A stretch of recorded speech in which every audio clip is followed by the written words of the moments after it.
https://www.nco.nce.noaa/pmb/changes/urgent. Immediate broadcast requested. Severe thunderstorm watch number 623. NWS Storm Prediction Center, Norman, Oklahoma. 11:20 a.m. CDT, Saturday, October 18, 2025.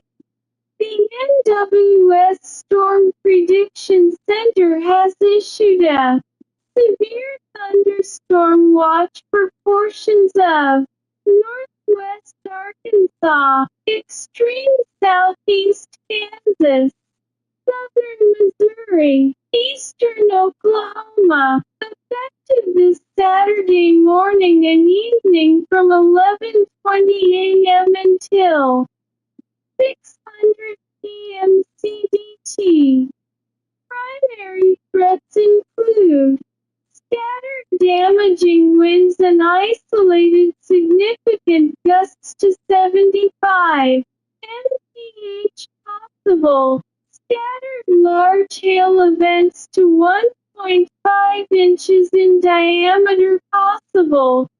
A tornado or two possible. Summary: thunderstorms will increase in coverage intensity through the afternoon, while growing into a more linear configuration from eastern Oklahoma across northwest Arkansas into southern Missouri. Damaging winds 60-75 miles per hour, and large hail 1-1.5 inches in diameter will be the main threats, though a tornado or two may also occur later this afternoon with embedded circulations. The severe thunderstorm watch area is approximately along in 90 statute miles east and west of a line from 20 miles north of Fort Leonard Wood MO to 50 miles south of Koooke. For a complete depiction of the watch, see the associated watch outline update. WOUS 64 KWNSWOU3. Precautionary preparedness actions. Remember, a severe thunderstorm watch means conditions are favorable for severe thunderstorms and includes to the watch area. Persons in these areas should be on the lookout for threatening weather conditions and listen for later statements and possible warnings. Severe thunderstorms can and occasionally do produce tornadoes. https://www.war.gov/ National Centers for Environmental Prediction. National Centers for Environmental Prediction.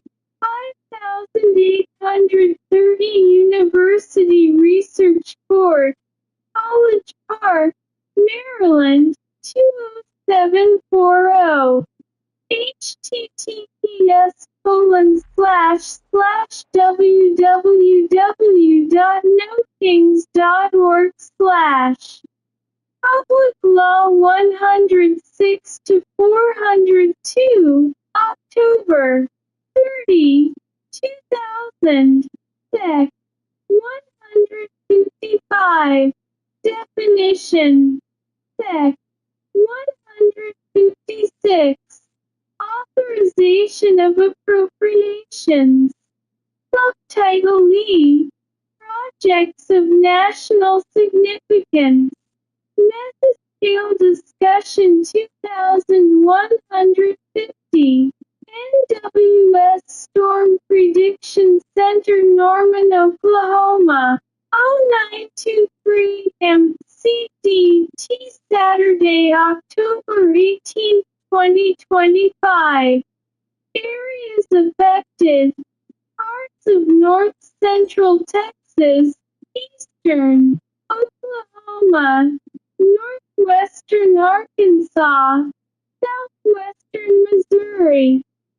Concerning severe potential, watch likely. Valid 1814230Z18163OZ. Probability of watch issuance, 80%. Summary: the gradual evolution of an increasingly organized line of storms appears probable through 11 a.m. to 1 p.m. Central Daylight Saving Time. Stronger storms may initially pose a risk for marginally severe hail, before potentially damaging wind gusts and perhaps a couple of tornadoes become a more prominent concern. It appears probable that one or more severe weather watches will be needed, though how soon remains a bit uncertain. Discussion: while the boundary layer remains relatively cool, a moistening southerly return flow characterized by mid-60s plus F surface dew points is contributing to increasing potential instability in a corridor across the southern Great Plains into portions of the Ozark Plateau. This is occurring as mid-level forcing for ascent downstream of a notable short-wave trough begins to spread across the Interstate 35 corridor of Oklahoma and north-central Texas, supporting an expanding area of convective development and embedded thunderstorm activity. As the forcing for ascent continues to spread eastward over the next few hours, and insulation within the warm sector contributes to erosion of inhibition for boundary layer parcels.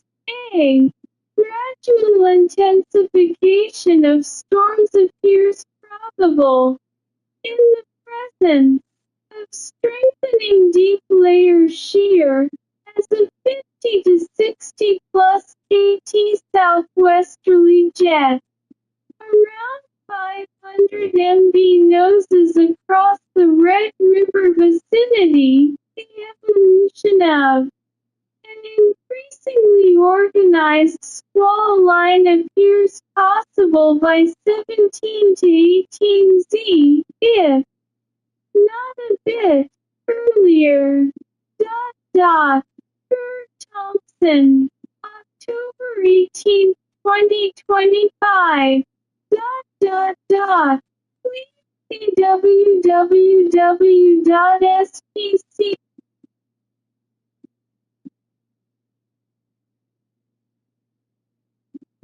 We got an important ruling from a federal appeals court the other day, slapping down Donald Trump. I'd meant to get to this before, but with so much bullshit being thrown at us on a daily basis, it's kind of fallen to the wayside, but it's important, so I want to discuss this.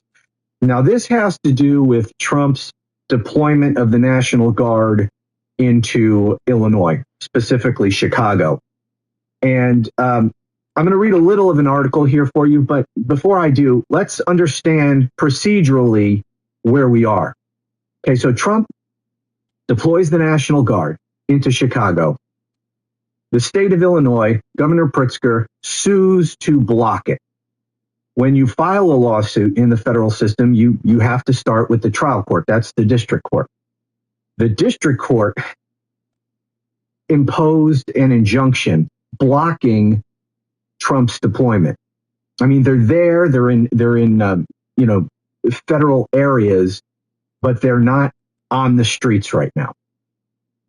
And by the way, did you notice how Pete Kegsbreath, the Secretary of Defense who pretends to be the Secretary of War, he saw pictures of some of these National Guard troops from Texas because, the fascist governor of Texas, Greg Abbott, wants to be president one day. So he wants to constantly put himself in front of the Trump cult and kiss Trump's ass as much as possible and to act like a good little fascist so that he can get his face on Fox News pushing his fascism. That's how you win the Republican nomination for president. You win it on Fox News.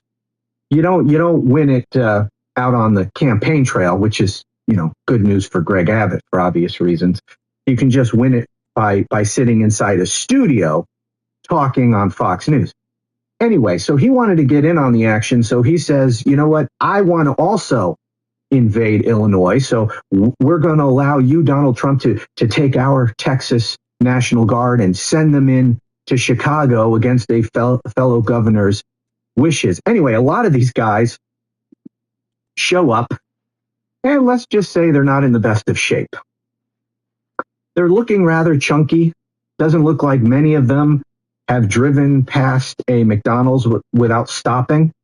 And so our phony Secretary of War saw that. And, he made a big deal a couple weeks ago lecturing the generals about fat generals, and we're going to have all these fitness standards. So he sees these chunky Texas National Guardsmen unloading, and he said, "The hell with that! Get your fat asses back to Texas."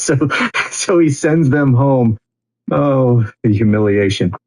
Anyway, so Trump and Abbott, they send these National Guard into Chicago. Illinois sues to block, and the district court puts in a temporary injunction, while the case is proceeding. It takes quite a while for the trial court actually to handle the case and adjudicate the lawsuit brought by Illinois. So in the meantime, while the case is proceeding in the district court, the judge put an injunction against the federal government from actually deploying the National Guard onto the streets of Chicago. So Trump sues on that emergency, on that injunction, asking the appeals court to lift the injunction and to allow Donald Trump to deploy the National Guard onto the streets of Chicago while the case is proceeding in the district court.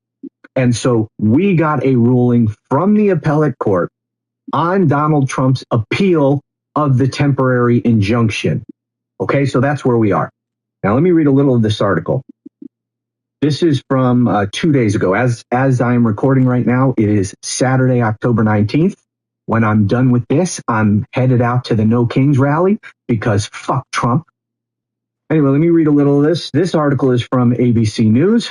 A federal appeals court panel has denied a request from the Trump administration to lift a lower court's order blocking the president from deploying National Guard troops in Illinois. The three-judge panel on the Seventh Circuit Court of Appeals said the Trump administration's decision to deploy National Guard troops was, quote, likely a violation of the 10th Amendment, which reserves certain powers to the states. And by the way, let me stop right there. I've been saying from the beginning, since before Trump even took office in January, that the only real power we have to push against Donald Trump's authoritarianism is in the states, because Democrats have no power in Washington, other than the power to maybe block something through the filibuster, which, by the way, Republicans can set aside at any time, including right now in the shutdown debate. Right? They could put aside that rule and reopen the government right now without a single Democratic vote. Anyway, Democrats have no power in Washington. The only place they have any power is in some of these states. And the states have a great deal of authority to push back against the federal government, because the federal government is supposed to be a government of limited enumerated authority under the Constitution. And if the Constitution doesn't specifically give a power to the federal government, then the federal government does not have that power, and it is retained by the states or by the people. That's the 10th Amendment. And it's conservatives used to constantly talk about the 10th Amendment, but there really aren't any conservatives anymore inside the Republican Party. They're fascists. They don't care about federalism anymore. They don't care about the rights of the states under the 10th Amendment. They want fascism. They want top-down authoritarianism from the president of the United States, even unchecked by any other branches of the federal government. They want a dictatorship. Anyway, let me continue with this. It also found that the Trump administration was unlikely to succeed in proving that there is a rebellion against the authority of the U.S. government, or that the president is unable to execute the law with regular forces. The panel's decision maintains the status quo in Illinois. Now, this unlikely to succeed, that goes to the this injunction, because Trump wanted an injunction. Trump wanted to lift the injunction. The injunction was sought by Illinois, and it was granted. And in order to get an injunction, you have to prove that you are likely to succeed in your lawsuit. And that's what the courts found here. They found, looking at this, without having decided the case finally on the merits yet, it looks like the plaintiff here, Illinois, is likely to win this lawsuit. And because there would be harm if we do not impose this injunction, we're going to impose it. And so Trump is saying that's bullshit. They're not likely to win. And the appeals court said, yeah, they are. Yeah, Illinois is probably going to win here. So they found that. They also said that the administration has failed to prove, or is unlikely to prove, that there is a rebellion against the authority of the federal government. Because that's, he has to prove that either there's a rebellion or that he is unable to enforce federal law without the troops. Okay. Anyways, continuing with this article. The temporary restraining order blocking the deployment of the Guard remains in effect through October 23rd. U.S. District Judge April Perry has scheduled a hearing for October 22nd to determine whether to extend the temporary order. President Donald Trump has said Guard troops are needed for crime prevention in Chicago, which he has described as a war zone. Okay, crime prevention is not a valid reason for deploying the National Guard. Okay, there's only certain circumstances that would justify Trump sending the National Guard, and general crime prevention is not one of those things. That is an infringement on Illinois' sovereignty. That is a violation of the 10th Amendment. Okay, continuing, the appeals court panel said there was scant evidence the protests in Chicago amounted to a rebellion. Quote, political opposition is not rebellion, the judges wrote. They also wrote, we see insufficient evidence of a rebellion or danger of rebellion in Illinois. The spirited, sustained, and occasionally violent actions of demonstrators in protest of the federal government's immigration policies and actions without more does not give rise to a danger of rebellion against the government's authority. Likewise, the judges said there was insufficient evidence that protest activity in Illinois has significantly impeded the ability of federal officials to execute federal immigration laws. Because that's the other thing. They have to show either that there's a rebellion, or that federal law enforcement is not sufficient to enforce federal law, that Trump needs backup from the military. Trump has been unable to show either one of those things because it's simply not true. There is no rebellion, and crime is not so great that they can't enforce federal law with federal law enforcement. They do not need the military for this. One final thing. The court wrote, at the same time, this is an important point, at the same time, immigration arrests and deportations have proceeded apace in Illinois over the past year, and the administration has been proclaiming the success of its current efforts to enforce immigration laws in the Chicago area. The administration accordingly is also unlikely to succeed on this argument. So it's like they're saying to Trump, which is it? On the one hand, you're saying we're cleaning up the streets. We're having so much success enforcing immigration law. On the other hand, he says, I need the National Guard sent in there because we can't enforce federal immigration law. Which is it, jackass? So here's the court calling him out. Okay, a couple of things about this. Obviously, this is going to be decided one way or another by the Supreme Court.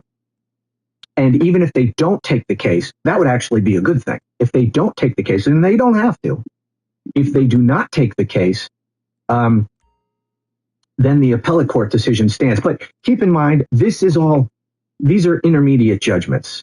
Okay, the court hasn't even been decided. The case hasn't even been decided in the district court level yet on the merits. Right now, we're just talking about the temporary injunction. Now, the court is going to decide whether to leave that temporary injunction in place or whether to lift it and allow Donald Trump to start utilizing those National Guard troops on the streets of Chicago. Trump has appealed the appellate court decision, and so the court is at least going to weigh in on the injunction. Now, when the case on the merits gets decided by the trial court, that will be appealed to the circuit court, and then ultimately it will be appealed to the Supreme Court, and the Supreme Court at that point can decide whether to take it or not. If it doesn't, whatever the circuit court held is how the case will ultimately be decided. But here, given that this is an appeal of an injunction, they're going to weigh in one way or another. Here's what I think. Well, I don't know. I don't want to really predict, but here's what I'm concerned is going to happen. This court has been deciding so much on this shadow docket. And the shadow docket essentially is when there are intermediate orders like this injunction, and Trump has been appealing these on an emergency basis up to the Supreme Court. And the court issues rulings on what they call the shadow docket because they don't issue written opinions. They just issue a ruling without explaining themselves in any way. And since these are rulings on temporary injunctions, they're not final rulings on the merits. They're just rulings on whether or not the temporary injunction can stay in place or not. So what I'm fearful is going to happen here is that the court is just going to lift the injunction. And they're going to say, hey, there's no harm done because ultimately, Illinois can still make its case in the trial court. We're not deciding anything on the merits. We're just lifting the injunction. So no harm done. What bullshit? No harm done. If these National Guard troops are oppressing American citizens on the streets of Chicago because you lift the injunction, that is a harm that is being done. Anyway, that's what I fear they're going to do for a couple of reasons. Now, we have an obvious problem with the Supreme Court. And I am not convinced one way or another as to whether or not the court is just full on in support of Trump's fascist project or whether they are too afraid to rule against them. But what I do know is that they're not, time and time again, they're not ruling on the law and the Constitution. They're ruling for political reasons, either because they want to be part of Trump's fascist authoritarian power grab, or they're just too afraid. Now, two of them I'm pretty